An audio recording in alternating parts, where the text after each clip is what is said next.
hoje vai ser uma coisa bem simples, rápida. Eu acho que diria até que vai ser mais uma conversa da gente, assim, pra gente, igual a gente estabeleceu esse ano, né? O Instituto é mais um grupo de leigos que se reúne para se ajudarem a crescer em santidade, para também se divertirem de uma forma santa, boa, né? E pra gente se ajudar a melhorar cada vez mais, né? Então, isso também, se Deus quiser, crescermos também, né? Na medida que as coisas foram crescendo, a gente pode ter editoras, né? Pode ter coisas a se organizar, mais palestras, mais aulas. Especialmente uma coisa também que eu vou conversar no final da palestra, organizar coisas de cultura, né? Igual a gente tinha no início do Instituto, trazer mais essas questões de teatro que a Érica tinha trazido da Santa Terezinha, né? Trazer essas coisas. Mas aí também isso me lembra algo que a gente discutiu no grupo recentemente, foi muito bom, e que é algo que Aristóteles falava também, que assim, que um pequeno erro no início de um empreendimento intelectual, né, de investigação, de estudos, gera um grande erro lá no final, né? Então, assim, como se fosse você viajando, você desviar um pouquinho a rota, se você quer chegar nesse caminho, se você tiver um pouquinho virado, assim, você vai chegar num local completamente diferente, às vezes numa cidade, num lugar. Então, hoje em dia, até que a gente vê na nossa vivência normal de católicos leigos, né, algo que está cada vez mais forte e também cada vez mais, graças a Deus, surgem outras alternativas boas, mas algo cada vez mais forte é a crise na igreja. E isso é um tema muito importante que a gente tenha, igual Aristóteles falou, bem fundamentado no início dos nossos empreendimentos, né, das nossas vidas particulares também, para que a gente não tenha um desvio no final, para que a gente chegue bem no objetivo, né? E também para questões bem práticas da nossa vida também, né? Muitas vezes a gente vai se debruçar com conselhos ruins em confissões, a gente vai se debruçar com figuras de autoridade ensinando erros, e a gente também, nós vamos assim, ensinar outras pessoas, que é a missão de todo cristão, né? Nós vamos também ter filhos, ensinar os filhos, e várias questões assim, nós vamos produzir cultura também, né? Então a gente tem que tomar muito cuidado para não ter esses pequenos erros que podem surgir hoje. E é por isso que vem essa conversa de hoje, assim, né? Essa pequena mini palestra para a gente conseguir ter os primeiros direcionamentos para a gente ficar no rumo certo, assim, né? E uma coisa interessante que eu queria deixar bem claro aqui, que óbvio que eu não estou me fiando na minha autoridade, porque eu realmente não tenho autoridade, eu sou só um leigo, etc. Mas eu queria trazer aqui questões que os santos padres e Nosso Senhor ensinam pra gente, né? Que a própria igreja também, existe a hierarquia que tem que ser obedecida, amada e respeitada, mas no próprio ensino da hierarquia existem graus também, né? E a gente tem que estar consciente disso, que existem graus de obediência, graus do que aquela figura pode ensinar, do que não, do que extrapola, do que é errado, né? E aí o que acontece? A gente conversou lá no grupo. Hoje acontece que muitas figuras de autoridade ensinam muitos erros. Isso é muito perigoso, né? Isso é muito perigoso. Por exemplo, a Igreja Católica tem um posicionamento muito certo, muito definido no campo social, né? Mas a gente viu, por exemplo, que tinha o provincial dos franciscanos estava apoiando o Lula ali, né? E aí isso tanto escandaliza as pessoas, quanto ensina errado as pessoas, né? Porque as pessoas vão primeiro ir aderindo a tanto votar no Lula e a dar apoio para o projeto de poder dele, quanto elas vão caindo em tudo que está ao redor desse apoio, que são teologia da libertação, outras questões que não são estritamente da teologia da libertação, mas são erros de fé, erros de moral ali que vão levando, né? Porque a gente vê, nossa, é muito claro, né? Nas confissões, etc. Mas ok, vamos lá. Para começar então, primeiro importante é o que Nosso Senhor fala, né? Que Ele é Nosso Senhor. E eu trouxe aqui uma passagem do Evangelho de São Mateus, que é capítulo 13, versículo 24. Que é o seguinte: Jesus lhes contou outra parábola, dizendo: o reino dos céus é como um homem que semeou boa semente em seu campo. Em seu campo, esse é o campo de Deus. Mas enquanto todos dormiam, veio seu inimigo e semeou o joio no meio do trigo e se foi. Olha, tipo, então a gente vê claramente aqui que Jesus está falando do campo dele, né? Nem do mundão, nem de tudo assim. Falando, por exemplo, a igreja mesmo, o povo dele, o campo que pertence a ele. E o inimigo jogou o joio e o joio está dando frutos na igreja. A gente pode ver claramente isso, né? No campo de Jesus. Quando o trigo brotou e formou espigas, o joio também apareceu. Os servos do campo dirigiam-se a ele e disseram: O senhor não semeou boa semente em seu campo? Então de onde veio o joio? Um inimigo fez isso, respondeu ele. Os servos lhe perguntaram: O senhor quer que o tiremos? Ele respondeu: Não, porque ao tirar o joio vocês poderiam arrancar com ele o trigo. Deixem que cresçam juntos até a colheita. Então direi aos encarregados da colheita: Juntem primeiro o joio e amarrem-no em feixes para ser queimado. Depois juntem o trigo e guardem-no no meu celeiro. E contou-lhes outra parábola. O reino dos céus é como um grão de mostarda que o homem plantou em seu campo. Embora seja menor entre todas as sementes, quando cresce, torna-se uma das maiores plantas e atinge a altura de uma árvore, de modo que as aves do céu vêm fazer os seus ninhos em seus ramos. Então, é muito claro isso, né?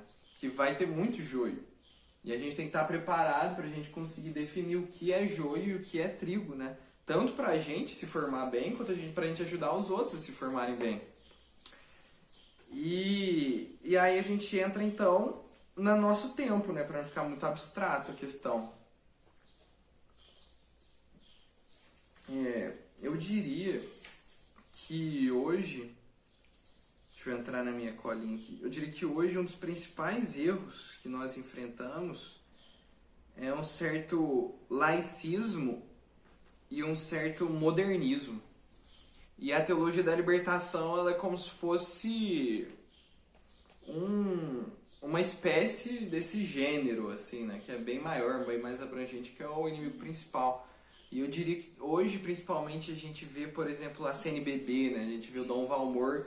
Não tem nem o que falar, o Dom Valmor, assim, com todo respeito a ele, né? Mas é muito óbvio as coisas que ele fala de errado, assim, de escândalo, que ele não para de falar.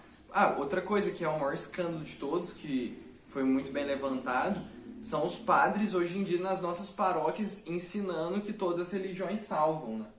Isso é uma coisa tão tremendamente absurda que, primeiro que isso é cuspir no sangue dos mártires, né? É chamar eles de imbecis, falar assim, você é muito imbecil, cara, todos os santos canonizados, por que você não jogou um incensozinho pro imperador e saiu ileso, tocou sua vida de boa, fez comércio, viveu tranquilo? É isso que todas as autoridades hoje estão falando. As pessoas que têm autoridade, a gente vê obviamente que isso é errado, a gente não pode seguir isso. Então isso tem que estar muito claro. Isso o problema que está muito comum, né? Esse que é o maior problema, e essa disseminação me leva a pensar em outra coisa que é comum hoje em dia, que é pensar que a gente deve viver nesses meios, assim, de uma forma totalmente passiva e tranquila, e que não faz bem, porque nós não somos professores, né?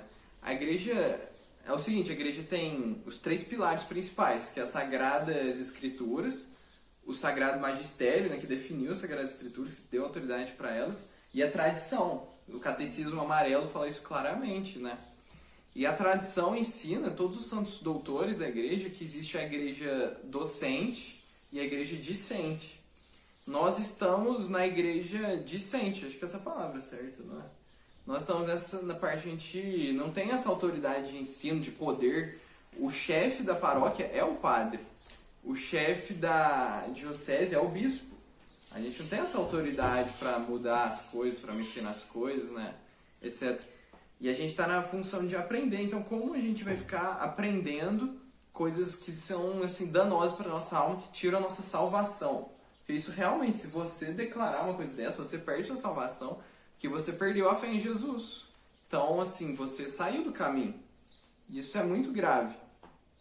E Jesus avisou que isso ia acontecer, né? Então, pra gente estar no caminho, no rumo certo, a primeira coisa é ter também tranquilidade, né? Porque eu e muitos colegas, amigos, a gente passa por isso, a gente se converte, é uma mil maravilhas, que a gente realmente encontra Deus, é uma coisa linda. Mas a gente olha na igreja, a gente vê muitas coisas boas, óbvio, não é tudo ruim, mas a gente vê outras coisas danosas e perigosas. E aí, quando chega nisso, a gente tem que saber como lidar, como viver com isso e o que acontece? A gente tem que crescer em santidade e aprender bem.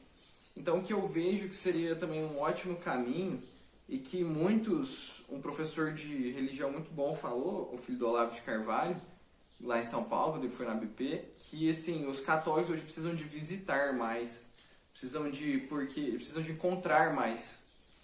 Porque a santidade, essa graça de Deus, que Deus opera nas almas, é realmente nas almas. E a gente precisa de mestres também, né? O aprendizado sempre dá com professores.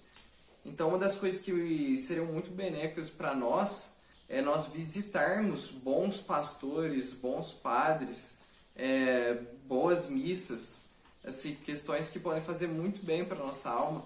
Então, nós como instituto, às vezes, podemos organizar, por exemplo, tem a Missa Tridentina em Franca, né? Que o padre ele está em plena comunhão com Roma, obediência ao bispo, tudo certinho. Aí a gente poderia começar a ter mais contato, pedir aulas para ele, coisas assim. Que isso já é nós estarmos indo para o caminho correto que vai levar a gente para salvação, para crescimento em santidade, né? Isso é importante. Porque essa questão também é muito... A gente tem que lidar com calma, porque de certa forma é muito normal isso na vida da igreja, né? Se a gente, o que principal a gente tem que fazer que é ler as Sagradas Escrituras, a gente vai ver Nosso Senhor falando várias questões, precavendo a gente sobre isso. Não é nada de novo, nada de terrível. A gente vê aqui, por exemplo, deixa eu ver se eu separei aqui.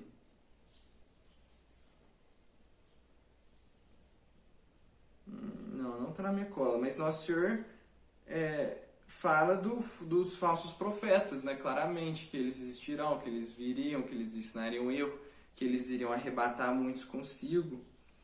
E a gente tem que ter isso muito claro e definir quem são eles. Outra coisa importante, a gente tem que saber claramente quem que não é o falso profeta e quem que realmente é o profeta de Nosso Senhor. Então a gente com calma, com muita vida de oração também, porque Deus, obviamente, Ele disse, estarei convosco para sempre, né? E Ele disse que a igreja e as portas do inferno nunca prevaleceriam. Então a gente tendo calma, não se desesperando, não tomando uma medida imediata, sabendo que Deus está com a gente, está na igreja. Por exemplo, muitos milagres até hoje são operados, né? E, por exemplo, existe lá dos tradicionalistas que não gostam da missa nova, etc. Mas você vê que na missa nova tem vários milagres eucarísticos, né? Então você vê que Deus mostra a presença dele. Então, com muita calma e oração, Deus vai guiando a gente com muito estudo. E aí, com calma, com tranquilidade, com a gente também fazendo esse trabalho de se reunir, de trazer aulas boas, de trazer o que cada um aprendeu de livros bons, a gente vai conseguindo sair da crise da igreja, né? A gente vai conseguindo ficar de uma forma bem tranquila lidando com isso, porque Nosso Senhor fala desde o início. No mundo tereis aflições, mas coragem, eu venci o mundo, né? Se odiaram a mim, odiarão também a vós. Então a vida do cristão sempre foi essa, sempre vai ser. E aí hoje, como a gente está numa das piores etapas, a gente pode ficar desesperado, mas quando a gente começa a viver junto, em comunhão, trazer coisas bonitas, coisas boas que aprendeu, a gente rezando mais, né? Sempre focando na vida de oração, a gente de certa forma sai da crise. Deus vai ajudando a gente. Mas a gente também não pode ficar numa certa tranquilidade de, quando a gente vai ficando com Deus, vai ficando tranquilo, vai vivendo bem, achar que vai ficar tudo certo se for em qualquer lugar, se escutar qualquer pregação, se não avisar para um irmão, né, um irmão em Cristo, assim, que aquele conteúdo de, às vezes, uma figura com autoridade dentro da igreja é problemático e mostrar o porquê. E isso é muito danoso para a fé também.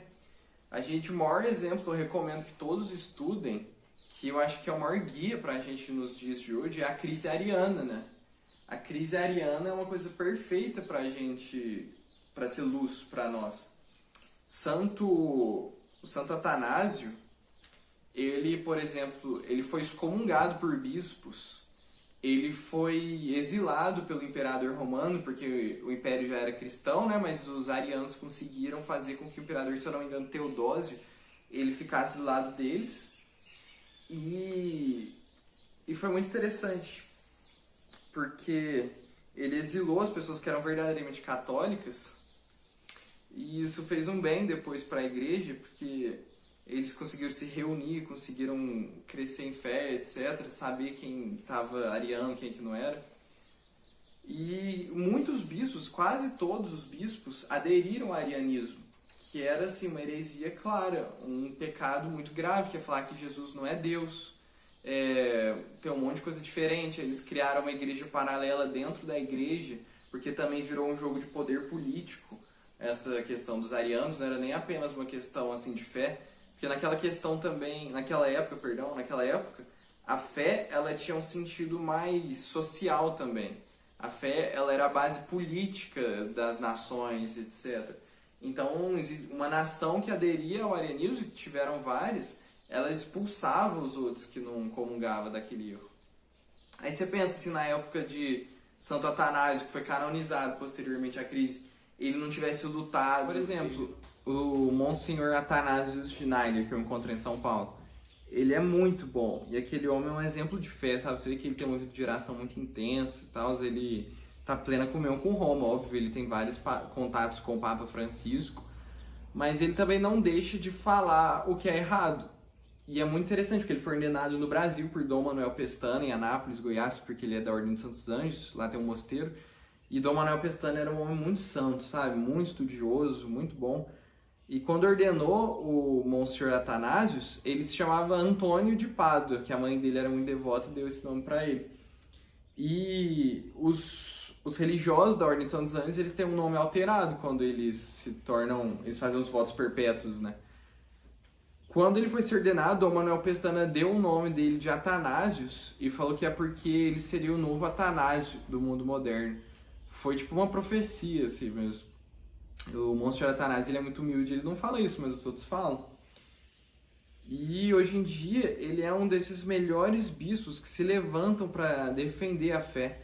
Por exemplo, o que ele comenta é que quando tiverem missas assim muito mal celebradas, muito ruins, ele recomenda que as pessoas nem vão nessas missas. E ele fala que se na região deles só tiverem missas assim, tem um espírito muito protestante, muito pentecostal, coisa do tipo, que estão realmente contra a tradição da igreja, ele recomenda que não vá, que se cultive a fé católica na família e, se necessário, viaje longas distâncias para ter um culto devido a Deus. E a gente entra num outro assunto muito, muito importante da crise da igreja, que traz uma crise das nações, né? Porque quando a igreja era muito forte e ativa, a gente vê que o Brasil era um país muito moral, de certa forma. Óbvio que existiam vários e vários desvios, né? Vários e vários escândalos, tipo, de família, de esposo que traía, de coisas assim, coisas ruins, né? Isso era muito comum antigamente. Mas se sabia o que era o certo e o que era errado, né? Faziam o errado sabendo que era errado, nunca trocavam isso. É porque tinham os padres, os bispos fortes que falavam, hoje em dia a gente está numa época tão decadente que não se sabe mais. Hoje em dia, como meu pai muito bem fala, é bonito ser feio, né? Hoje em dia. É uma coisa muito louca que está acontecendo e isso é quase sem precedentes. E muito porque a gente não tem igual o padre Paulo Ricardo falou, né? A Patrícia falou no grupo, muito bom. Quando os líderes morais perdem o ensino devido, às vezes até eles podem falar coisas ok, que não são heresias, mas estão sendo omissos. Isso é uma coisa que a gente não precisa de jeito nenhum hoje em dia, que Nosso Senhor fala que quem for morno vai ser vomitado. Então, a gente chega na missa. A missa é o ápice da vida cristã. Desde sempre foi assim.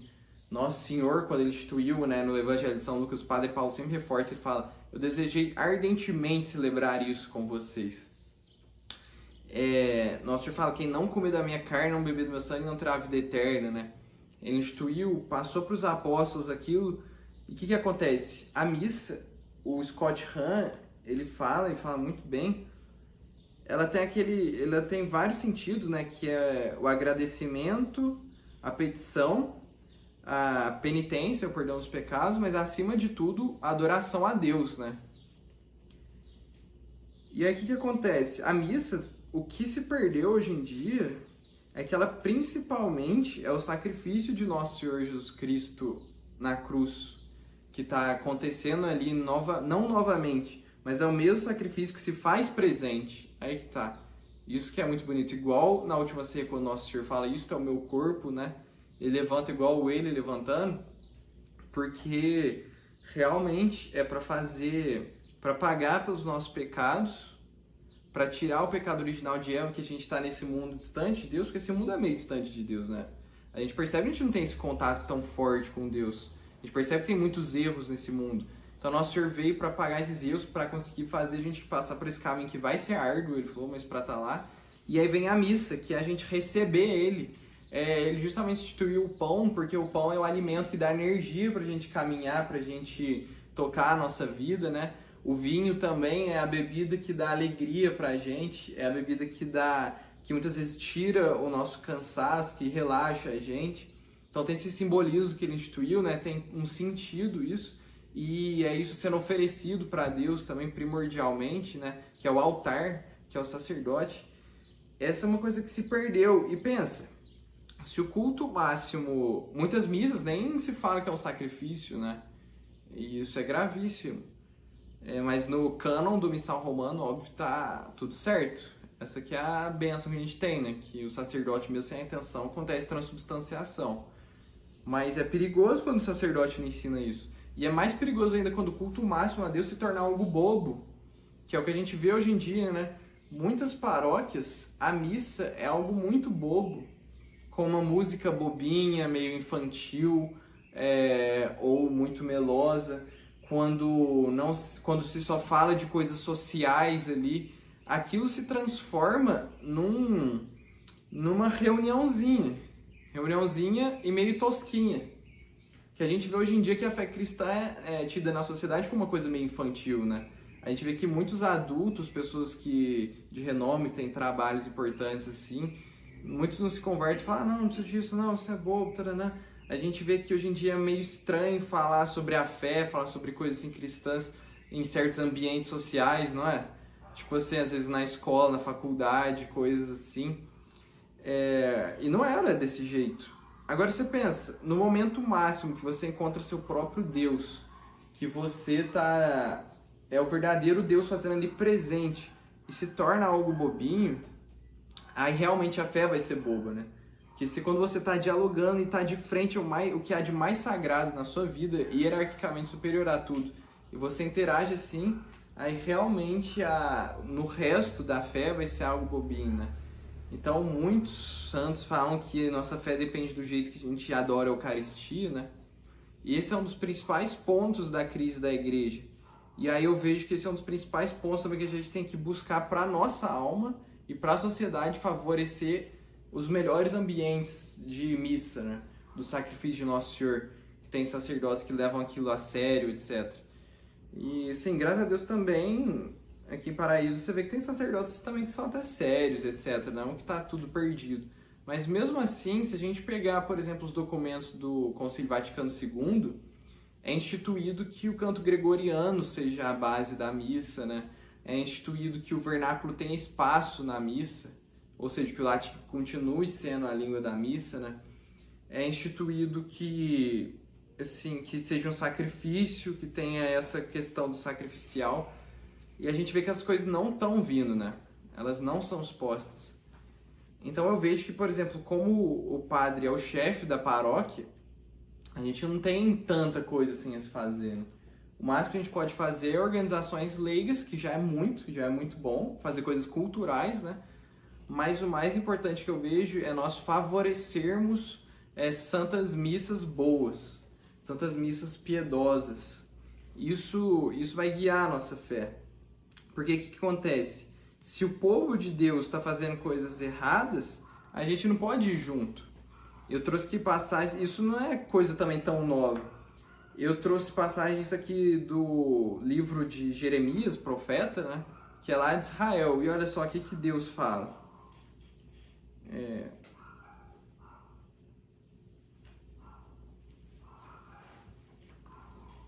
O Senhor Deus diz: se um homem se divorciar da sua mulher e ela o deixar para casar com outro, o primeiro marido não poderá casar com ela outra vez. Isso mancharia completamente essa relação. Mas você, meu povo, tem tido muitos amantes e agora quer voltar para mim. Sou eu, Senhor, quem está falando. Olhe para o alto dos montes e veja. Será que existe algum lugar onde você não agiu como prostituta? Você ficava na beira da estrada esperando os fregueses, como um árabe que espera no deserto para assaltar alguém. Você manchou a terra de Israel com a sua prostituição e seus vícios. É por isso que não tem chovido e as chuvas da primavera deixaram de cair. Mas você tem até jeito de prostituta e mostrou que não tem vergonha. E agora você me diz, tu és o meu pai, tu tens me amado desde que eu era criança. Tu não ficarás com raiva de mim para sempre. Povo de Israel, foi isso que você disse, mas continuou fazendo todo o mal que podia. Então o que acontece? A gente vê que já existiu isso em vários períodos da história, né? Que as autoridades, elas se desviaram do caminho. As pessoas que tinham a autoridade e o poder de guiar o povo começaram a fazer coisas muito erradas. A gente vê no livro dos Macabeus também, que as autoridades, elas se abriram ao paganismo da época, que era quando Alexandre o Grande dominou a região. E poucas famílias, poucas pessoas mantiveram os preceitos de Deus, do Deus verdadeiro, né? E Deus também permitiu grandes castigos justamente por causa disso. É algo bem semelhante com o que a gente vê hoje, né? Muitos desses castigos vêm porque as autoridades e os fiéis não fizeram sua parte. A gente pergunta às vezes por que tá ali na Nicarágua, nesses lugares, mas a gente pensa, o que o pessoal também fez por Deus ali, fez de bom?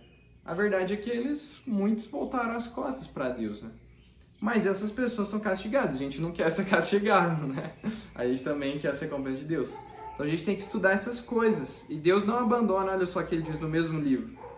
O Senhor Deus diz, volte, povo infiel, pois vocês são meus. E eu vou pegar vocês, um de cada cidade, 2 de cada grupo de famílias, e vou levá-los de volta ao Monte Sião. Eu darei a vocês líderes que me obedeçam, e eles governarão com sabedoria e inteligência. Então, quando vocês se tornarem um povo numeroso naquela terra, ninguém mais falará a respeito da Arca da Aliança. Vocês não pensarão mais na Arca, nem lembrarão dela. Não precisarão dela, nem farão outra. É aí, quando chegar o tempo certo, Jerusalém será chamada de trono do Senhor Deus. E todas as nações se reunirão ali em meu nome. Não farão mais aquilo que os seus corações teimosos e maus mandarem. O povo de Israel se unirá com o de Judá, e eles voltarão juntos da terra do norte para a terra que dei aos seus antepassados. Então, se nós continuarmos nossa missão, as coisas vão melhorando, né? Mas a gente tem que ter claro que muitas vezes as autoridades guiam mal a gente. Então, o que a gente faz? A gente tem que continuar com o Instituto. E na vida particular, cada um. Lendo as Sagradas Escrituras para ver o que Deus espera da gente, agir certo, ler os livros dos santos, as histórias dos santos e agir certo, sem declarar o que é erro, né? Seja de quem for, seja de qual autoridade for, e o que é certo, certo, pra gente ajudando os outros também, né? Então eu vejo que o principal seria a gente ajudar essas boas instituições, a Mestre Dentina de Franca, outros grupos assim, né? O Centro Dom Bosco traz esse norte muito bom pra gente, porque faz sentido, né? Faz muito sentido. A gente também precisa de padres bons, etc. E aí, para somar nisso, para mostrar um pouco dos erros modernos, eu queria trazer o que o próprio São Pio X fala na encíclica Pascendi Domini Gregis, que ele denuncia o próprio Papa na época, né, no início do século XX, que é um dos maiores santos.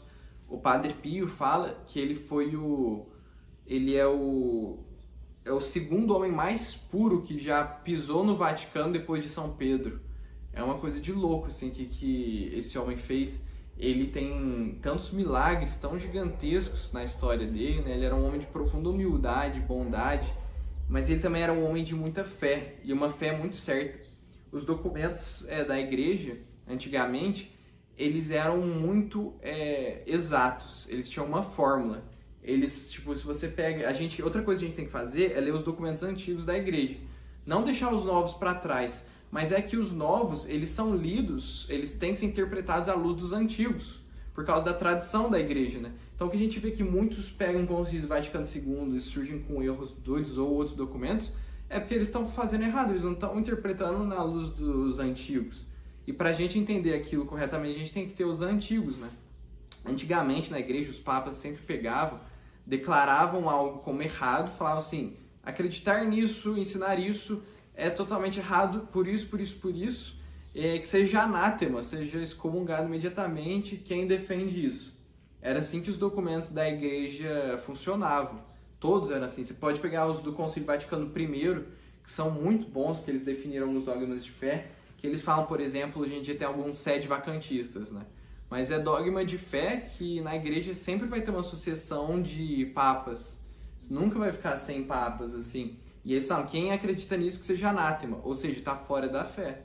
E aí está fora da igreja, e isso é perigosíssimo para a salvação, né? Provavelmente você vai perder a salvação. Então a gente tem que ler essas coisas e entender bem. Tudo bem que quem não lê e às vezes aderiu a um erro e for uma ignorância não culpável, não é que ela vai ser condenada, mas que pra gente construir uma igreja boa, uma coisa boa, a gente tem que ler esses antigos e agir à luz deles, né? Porque eles eram mais claros também. O que acontece no Vaticano II é que é tudo bonito, tudo dentro da fé católica, etc. Mas tem diversas ambiguidades, assim, não era a linguagem antiga da igreja. E aí isso abriu espaço para que algumas pessoas de má fé interpretassem errado, né? Mas você também pode interpretar certo. E é por isso, mais ainda que a gente precisa de documentos antigos, porque eles já definiam com exatidão as questões. E os novos, eles são mais ambíguos, mais assim, mais poéticos, eu diria. Houve uma tentativa de diálogo com o mundo moderno, né? Foi mudando a forma, sem mudar o conteúdo, sem mudar a fé, etc. Mas teve essa mudança e ela está se provando não benéfica, né? Hoje em dia, muitos pastores insistem nisso, mas é igual o padre Paulo Ricardo fala, que é como se tivesse o corpo ali da igreja tá com um câncer, mas um câncer que a gente sabe que vai ser curado, né? Mas está com um câncer que está muito grave. E aí os pastores, e até mesmo a cúria romana, né, os papas, eles vêm dando aspirina. Tipo assim, eles estão trazendo a fé de verdade, etc., mas de um jeito que não funciona muito. E aí eles estão insistindo na aspirina, às vezes tentando dar mais aspirina, mas não está dando muito resultado.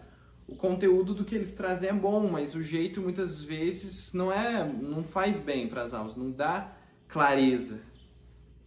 Para eles, às vezes, pode ser claro, porque eles têm estudo, tem muita coisa, mas para o povo precisava de algo mais forte, né? Algo mais óbvio.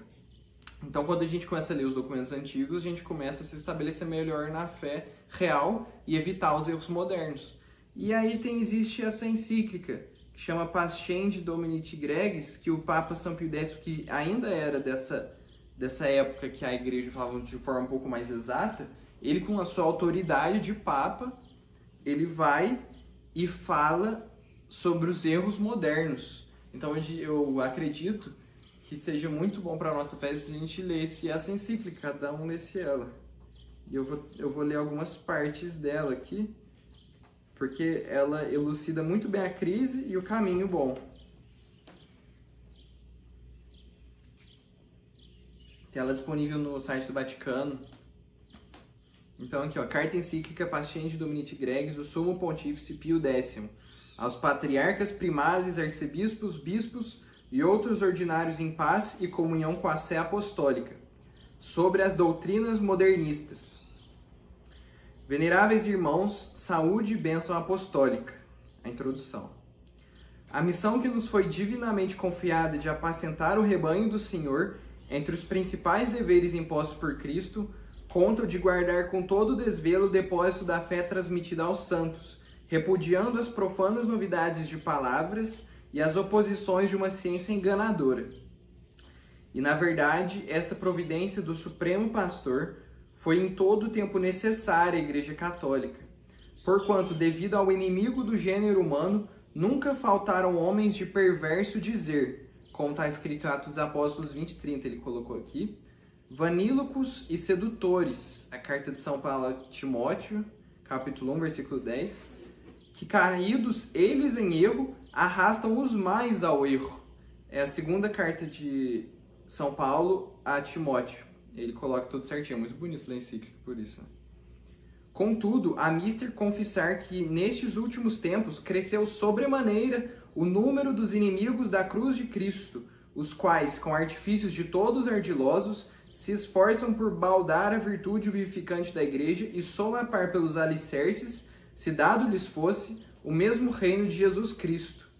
Por isso, já não nos é lícito calar para não parecer faltarmos ao nosso santíssimo dever, e para que se nos não acuse de descuido de nossa obrigação, a benignidade de que, na esperança de melhores disposições, até agora usamos. E o que exige que sem demora falemos é, antes de tudo, que os fautores do erro já não devem ser procurados entre os inimigos declarados, mas o que é muito para sentir e recear se ocultam no próprio seio da igreja, tornando-se destarte tanto mais nocivos quanto menos percebidos.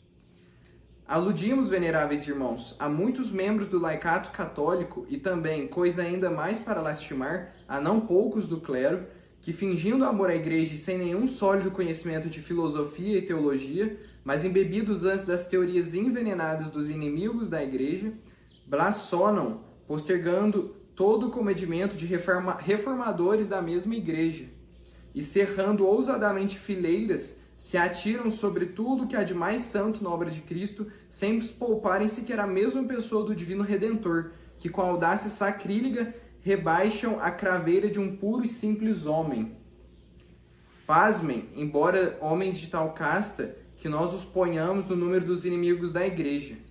Não poderá, porém, pasmar com razão quem quer que posta de lado as intenções de que só Deus é juiz, se aplica a examinar as doutrinas e o modo de falar e agir de que lançam eles mão.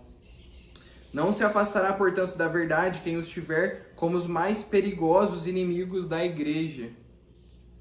Estes, em verdade, como dissemos, não já fora, mas dentro da igreja, tramam seus perniciosos conselhos. E por isto é, por assim dizer, nas próprias veias e entranhas dela que se acha o perigo, tanto mais ruinoso quanto mais intimamente eles a conhecem.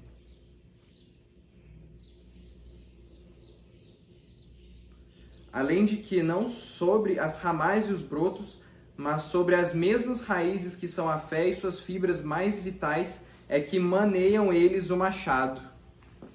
E aí ele fala que, igual o Papa Bento XVI também fala, né, que a teologia da libertação e o modernismo, que São Pio X está falando aqui, é a pior de todas as heresias da história da igreja, porque reúne todas elas e agora está dentro da igreja.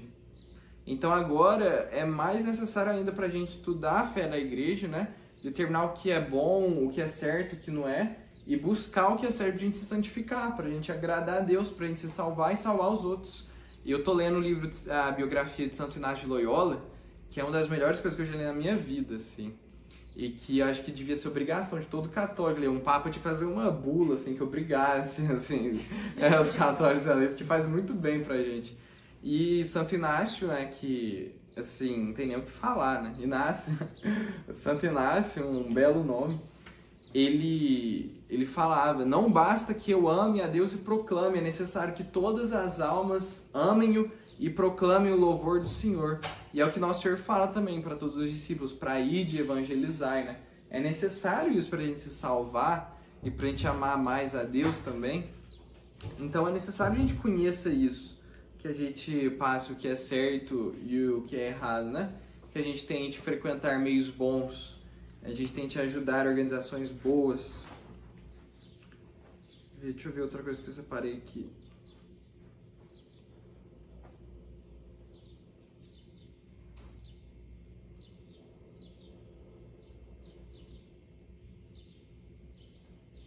Então a gente tem que reconhecer, né, que a igreja realmente está numa crise muito forte.